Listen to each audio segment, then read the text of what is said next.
Friends, நான் ஒன்று சொல்கிறேன் தப்பாக நினச்சிக்காதீங்க. இப்போது ஒரு பொண்ணோட வீட்டில் எப்படி வளர்க்குறாங்களோ அதே மாதிரி தான் ஒரு பையனோட வீட்லேயும் வளர்ப்பாங்க.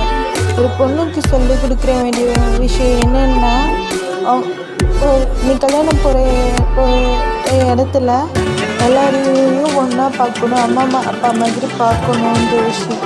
அதே ஒரு பையன்கிட்ட என்ன சொல்லணும்னா, எல்லாரையுமே அக்கா தங்கச்சி மாதிரி பாரு. அவங்க பொண்ணோட வீட்லேயும் நம்மள மாதிரி தானே வளர்த்துருப்பாங்க, அவங்களும் உனக்கு அப்பா அம்மா மாதிரி தான், அப்படி தான் நினச்சி எல்லாரையுமே சொல்லி வளர்க்கணும். ஆனால் நம்ம அந்த தப்பு விட்டுடுறோம். நம்ம அந்த நல்ல விஷயத்தை சொல்லி கொடுக்காம விட்டுடுறதால இப்போ வரவங்களுக்கெல்லாம் அது ரொம்ப பிரச்சனையாக வந்து அமையுது. நான் சொல்கிறது உங்களுக்கு புரியல என்னன்னு தெரியல.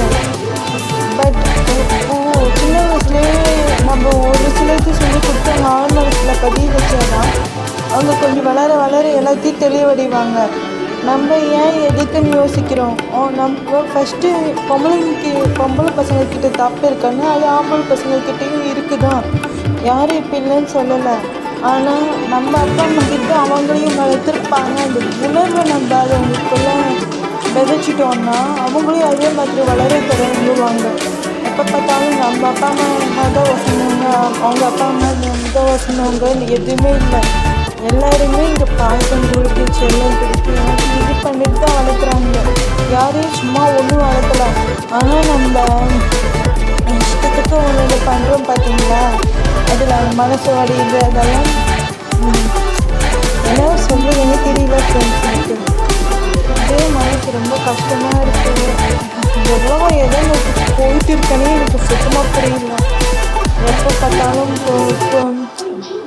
எங்கே பார்த்தாலும் கோவம். இது என்ன இப்போ நம்ம என்ன கொடுக்குறோமோ அதுதான் வரும். எல்லாருக்கிட்டேயும் நம்ம பாசம் கொடுத்தா பாசம் வரும், என்ன கொடுக்குறோமோ அதுதான் வரும்.